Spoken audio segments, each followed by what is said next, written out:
ඉතින් හැමෝම සාදරයෙන් පිළිගන්න YouTube channel එකට. ඉතින් අද මම ගෙනාවේ Predator series එකේ අලුතෙන් මම ෆිල්ම් එකක් ගැන ඔයාලට කියන්න. ඉතින් Predator series එක ගැන කිව්වොත් එහෙම ඔයාලට 아무තෙන් කියන්න ඕනේ නැහැ කියලා මම හිතනවා. Predator series එක ගැන අවුරුදු ගාණක් පරණ, ඒ කියන්නේ අපිට ෆිල්ම් ගාණක්, ඒ කියන්නේ බර ගාණක් ගෙනාව ෆිල්ම් series එකක් අපිට කිලින්ම කියන්න පුළුවන්.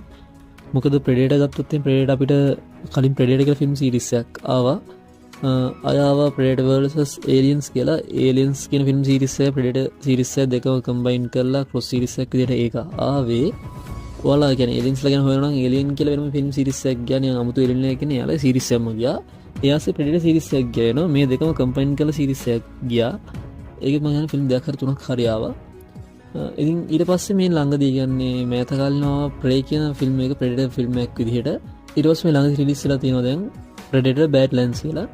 ඉතින් මේක සරලම ගොත් එහෙම එයාලා Predatorලා ග්‍රහලෝකයේ වෙන කතාවක් විදිහට තමයි ගොඩක් වෙලාවට මේ කියන්නේ. ඉතින් අපිට මේ කතාව විස්තර කරන විදිහට Predatorස්ලා කියන්නේ කවුදින් උදින් සතෙක් නෙවෙයි ඉන්නේ මිනිස්සු. හරිද? ඒ කියන්නේ විලෝපිකයෝ කිව්වොත් එහෙම නිකන් අර මිනිස්සු පාලනය කියන්නේ අපි උඩින් සත්ත්ව జాතියක් නැහැ නේ පෘථිවි. ඒ වගේ සීන් එකක් තියෙනවා. හරිද? කියන්නේ ලිස්ට් එක ඉබම ඉන්නේ අපි. එතකොට Predator කෙනෙක් ලෝකෙට ආවම එයාලට තියෙන ලොකුම සර්ජනය මේ කවුරුත් නෙවෙයි මිනිස්සු වෙන අපිම තමයි. හරිද? ඒකිනෙන් තමයි පොර කෙලිම මිනිස්සුන්ට ඇටැක් කරන්නේ.